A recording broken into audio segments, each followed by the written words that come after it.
Hello बेटा, आज हम पढ़ने वाले हैं एटम्स एंड मॉलिक्यूल, जो कि हमारा क्लास 9 का चैप्टर 3 है। तो चलिए चैप्टर को करते हैं शुरू। तो एटम्स एंड मॉलिक्यूल में सबसे पहले हमारे पास आता है कि एटम होता क्या है। एटम स्मॉलेस्ट यूनिट माना गया था। जब तक हम ये चैप्टर पढ़ेंगे हम अभी देखेंगे कि एटम बहुत छोटा यूनिट है। अभी आपने मैटर पढ़ा था चैप्टर 1 में। मैटर आपने देखा था कि matter, everything around us is one or the other form of matter. Table, chair, fan, everything is matter. पर यहाँ पे आप देखोगे मैटर के अंदर और भी छोटे छोटे पार्टिकल हैं जो कि एटम्स हैं, और एटम्स डिवाइड नहीं हो सकते as per the theory given in this chapter. धीरे धीरे हम देखेंगे कि वो सब झूठ था, मतलब झूठ नहीं था, और आगे और थ्योरीज आई तो वो ये प्रूव करेंगी कि एटम इंडिविजिबल नहीं होता, atom can be divided further. But till this chapter हम ये देखेंगे कि atom is indivisible, it is the smallest particle. तो चलिए और आगे बढ़ते हैं इस चैप्टर में। तो नेक्स्ट हमारे पास आ रहा है लॉज ऑफ केमिकल कॉम्बिनेशन।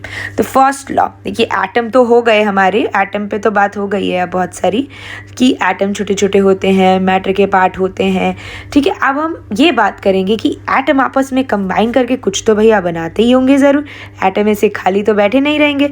तो एटम कैसे कंबाइन करते हैं? Through some laws.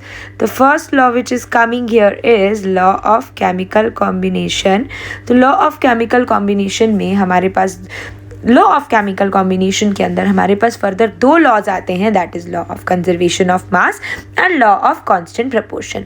सबसे पहले हम पढ़ने वाले हैं law of conservation of mass, that mass can neither be created nor be destroyed. Mass ना रिएक्शन में क्रिएट किया जाता है और ना ही रिएक्शन में मास डिस्ट्रॉय होता है।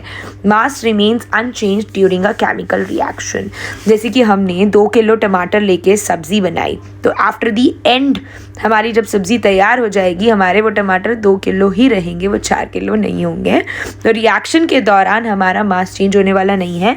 तो मान लीजिए कोई ए और बी, दो हमारे पास रिएक्टेंट थे, ए और बी, दो रिएक्टेंट्स थे जो आपस में रिएक्ट कर रहे थे।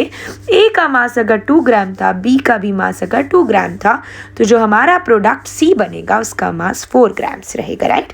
This is what is called as law of conservation of mass, that mass can neither be created nor be destroyed during a chemical reaction। जो आपके reactant के masses होते हैं वो आपके product के masses के बराबर होते हैं। मास जो होते हैं हमारा चेंज नहीं होता है। जो हमारा reactant का मास है it is equal to the mass of the product. जैसे कि आप यहाँ देख सकते हैं, ड्यूरिंग अ केमिकल रिएक्शन जो आपके रिएक्टेंट का मास है that is equal to the mass of product. तो चलिए चैप्टर में आगे बढ़ते हैं। तो नेक्स्ट हमारा जो इसी का लॉ आएगा, लॉ ऑफ केमिकल कॉम्बिनेशन का ही बेटा वो पार्ट रहेगा, that is law of constant proportion. अब हम पढ़ने वाले हैं law of constant proportion. Law of constant proportion क्या कहेगा बेटा? ये लॉ कहता है कि एक केमिकल कंपाउंड के अंदर एलिमेंट्स हमेशा फिक्स प्रपोर्शन बाय मास में प्रेजेंट है। इसके अंदर आपको एलिमेंट्स के मासेस पता होने बहुत ज़रूरी हैं। और एलिमेंट के मासेस आप कैसे पता लगाएंगे, चलिए देखते हैं। तो यहाँ पर हमारे पास हमने ले लिया हाइड्रोजन और oxygen for example. Hydrogen and oxygen combine करके क्या बनाएगा बेटा? Water. Hydrogen and oxygen combines to form water. Water होता है H2 and hydrogen and oxygen के मासेस हैं, हाइड्रोजन का मास 1 एंड ऑक्सीजन का मास 16, ठीक है।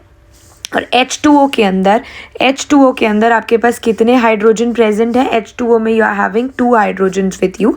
तो यहाँ पे आपके पास H2O में जो हाइड्रोजन का मास हो जाएगा दैट इज़ 2 ग्राम, और ऑक्सीजन का जो मास हो जाएगा दैट इज़ 16 ग्राम, राइट। तो यहाँ पे हमारे पास इस तरीके से हाइड्रोजन और ऑक्सीजन के मासेस हो जाएंगे। तो अगर मैं H2O के अंदर उनका कंबाइन करके मास निकालूँ तो हाइड्रोजन का 2 ग्राम और ऑक्सीजन का 16 ग्राम टोटल कंबाइन करके देगा 18 ग्राम हमें, है ना। यानी कि 2:16 मास का रेशो है, हाइड्रोजन और ऑक्सीजन के मासेस का रेशो है वाटर में 2:16। अगर मैं इसे काट दूंगी तो बनेगा 1:8, है ना।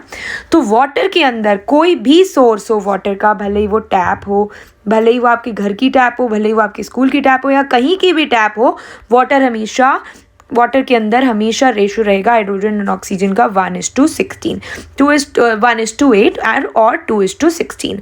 ये रेशो फिक्स्ड है। आप वाटर कहीं से भी ले रहे हो, घर से ले रहे हो, स्कूल से ले रहे हो, ये हमेशा रेशो फिक्स्ड रहेगा। This is what law of constant proportion says, कि देखो जब हमारे पास कोई केमिकल कंपाउंड होता है उसमें हमारे पास जो एलिमेंट्स होते हैं वो हमेशा एक डेफिनाइट प्रोपोर्शन, मासेस के डेफिनाइट प्रोपोर्शन में प्रेजेंट है, ठीक है। In a chemical compound, elements are always present in a definite proportion by mass. This is what is called as law of definite proportion or law of constant proportion. Next आ रहा है हमारे पास Dalton atomic theory. Dalton एक बहुत अच्छे scientist थे जिन्होंने अपनी एक थ्योरी बताई थी, उसे हम कहते हैं डेल्टन्स एटॉमिक थ्योरी। बेटा, डेल्टन्स एटॉमिक थ्योरी कहता है कि मैटर जो है एटम से बना हुआ है मिलके। Matter is made up of atoms, ठीक है। Matter is made up of tiny particles called as atoms. And atoms जो होते हैं, हमने देखा मैटर से ही हमारी बात शुरू हुई थी इस चैप्टर के अंदर, और हमने बोला था कि इस चैप्टर के अंदर हम पढ़ेंगे एटम्स के बारे में। Matter is made up of tiny particles called as atom. ये तो हमें पता है, मैटर छोटे छोटे पार्टिकल से बना जिन्हें हम एटम कहते हैं। इस थियरी के अकॉर्डिंग एटम फर्दर ना क्रिएट हो सकता है ना डिवाइड हो सकता है एक केमिकल रिएक्शन में। Atom can not be created not be destroyed in a chemical reaction.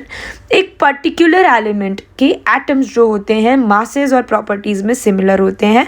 For example hydrogen के सारे एटम्स, उनके मास, हाइड्रोजन के जितने भी हाइड्रोजन के एटम्स होंगे सबके मास सेम होंगे। डिफरेंट एलिमेंट के जो एटम्स होते हैं उनकी मासेस और प्रॉपर्टीज़ अलग होती हैं।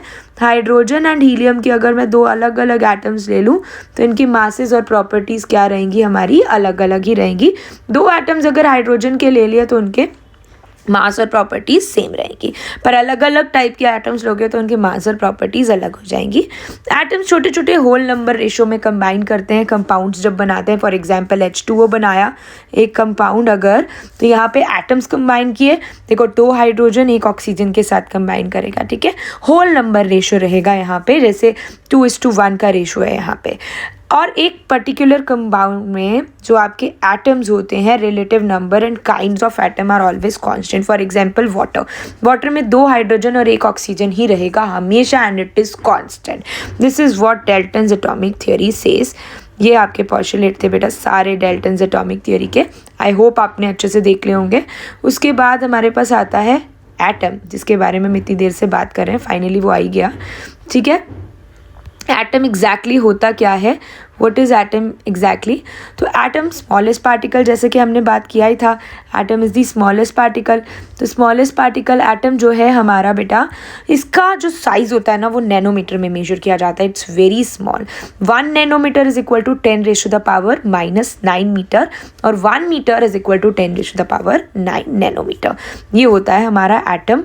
The smallest particle of an element is called as atom, ठीक है। तो ये था हमारा इसका इनिशियल फर्स्ट चैप्टर का और थर्ड चैप्टर का फर्स्ट वीडियो। तो जो है आप इससे बने रहिए हमारे चैनल पे, daily you'll get videos and questions everything. Now we'll be having Telegram channel, link मैं आपको कमेंट बॉक्स में दे देती हूँ। वहाँ पे आपको जो भी आज मैंने ये टॉपिक पढ़ाया उसके नोट्स भी मिल जाएंगे। ये सारे नोट्स आपको वहाँ अवेलेबल हो जाएंगे बेटा। और इसके साथ साथ आपको वहाँ पे questions, assignments, everything you will get related to your science. और शॉर्ट वीडियोस तो आपको मिल ही रही हैं। चलिए ठीक है, ओके बाय।